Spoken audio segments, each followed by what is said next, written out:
Hey guys, Prince of Macedon here. I'm going to show you a non-ladder battle that I had the other day. And in this one, I'll be using Archaon the Everchosen. And I've never used this guy in battle before, so let's go ahead and show you the troops up close. Let's slow it down. So yeah, some people wanted me to use Archaon instead of Ziegfeld. Ziegfeld's still my favorite, but Archaon is the Everchosen, and he's the whole reason why the whole Warhammer fantasy world ends. It's because of this freaking douchebag here. So here's Archaon the Everchosen, and he's pretty damn good in melee and sorcery.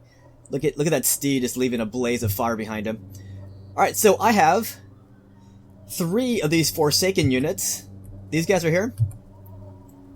And the reason why I don't use Forsaken when I'm using Ziegfeld is because in the Ziegfeld novel by Darius Hinks, I believe these guys do not like each other, Ziegfeld and the Forsaken, so that's why I never bring them when I'm bringing Ziegfeld. But you see these mutations on him? Now, this is actually considered by the Warriors of Chaos to be an absolute blessing, because it shows that these particular warriors were touched by the gods.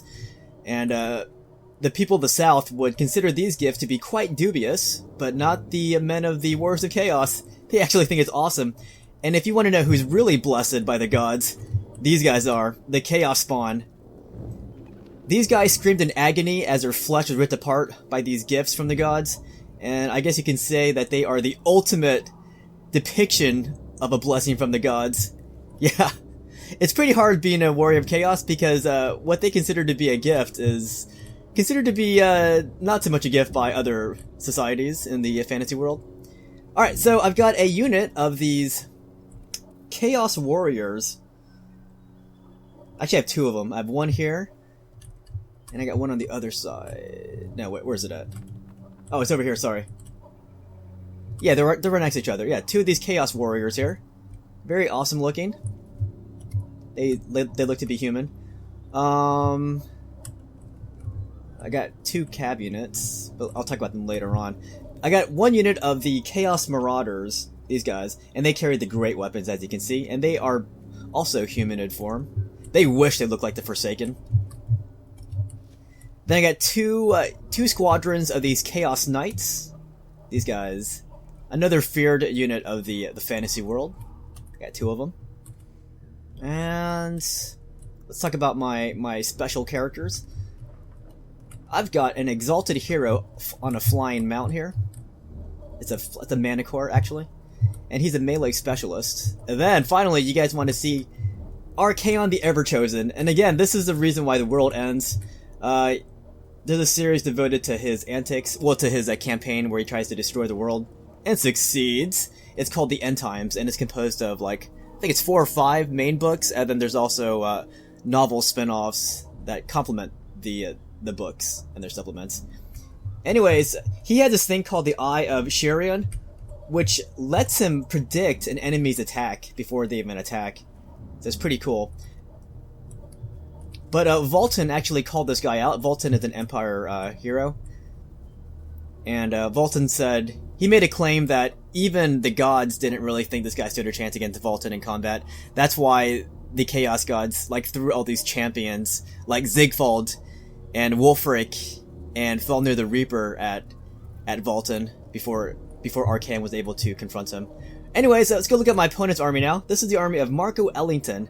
Now, it's interesting that he has no cav. So what he did bring, he brought 7 units of these great swords. This is the top of the line infantry for the Empire, and 2 of them do have XP rank 1. Very atrocious in battle. Not atrocious as being bad, but very atrocious as in how many kills they can get in battle against most infantry units.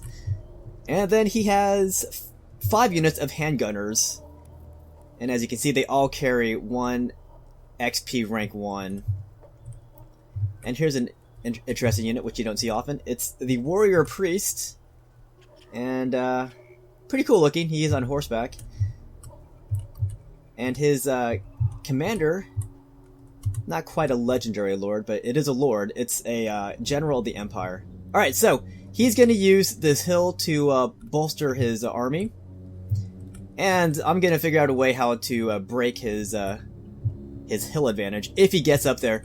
So my thinking is, hey, if he gets up there, I'm gonna have a hard time going up there. So I want to break up his advance before it even gets to the top of this hill. So what I'm gonna do, let's start this battle in a regular time.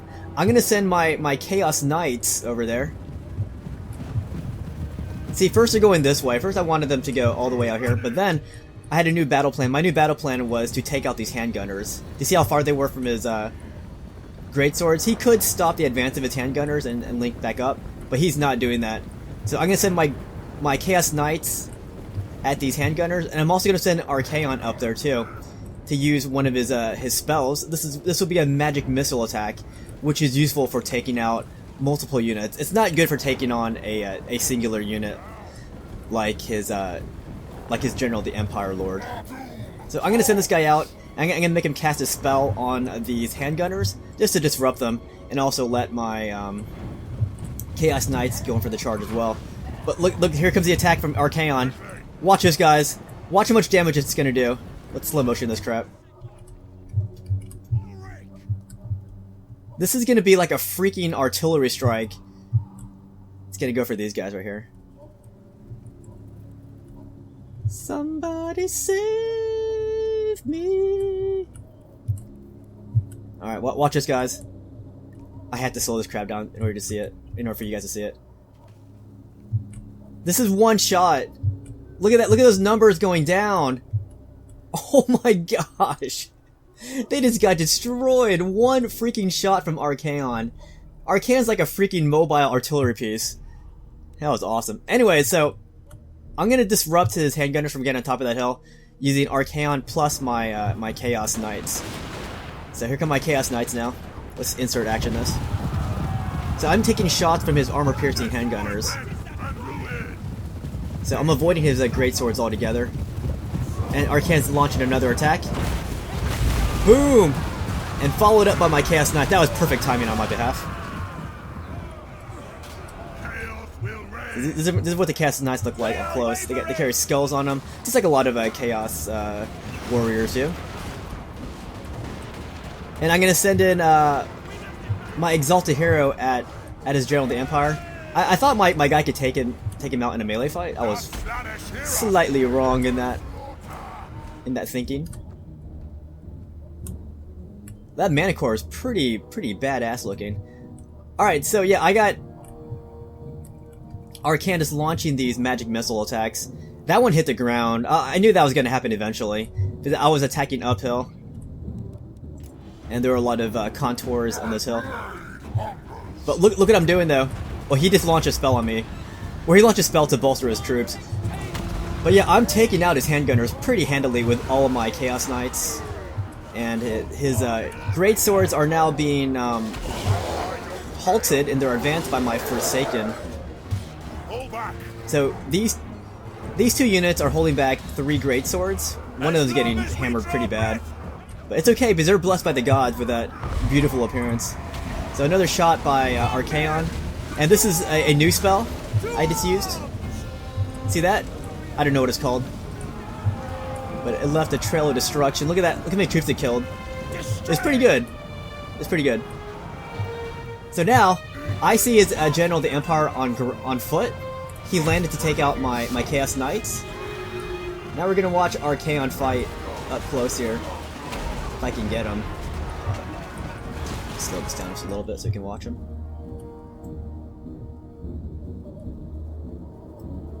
Speed it up. Let's get up so you can see their health. So yeah, my Chaos Knights are helping out a little bit, but I'm going to pull out my Chaos Knights so that Archaon could try to get him. Unfortunately, his captain just fled when he saw Archaon's sword on fire. He just left the battlefield. And same with this warrior priest over here. See that? Warrior priest has had enough of Archaon.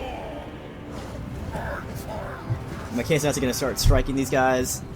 And look at this clump of great swords right there. And I got my Chaos Spawn ready. Now I'm going to launch another magic attack. This is going to be a different spell.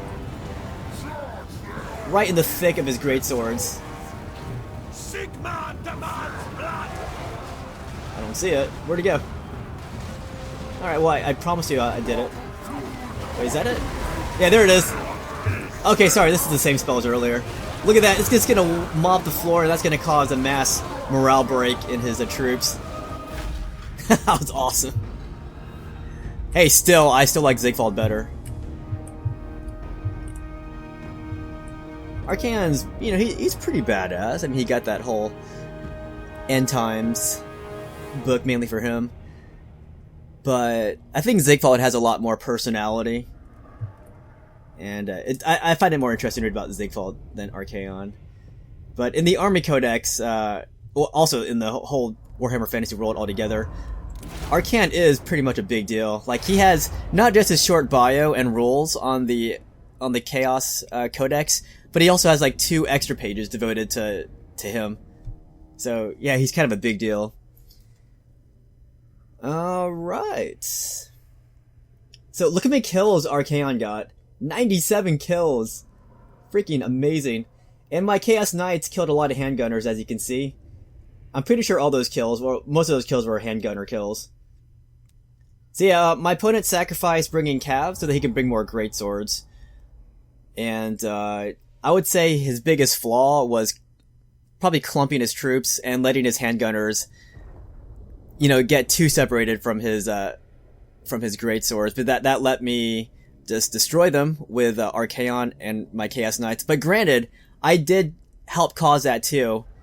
You know, by disrupting his handgunners, that helped to create chaos. Chaos.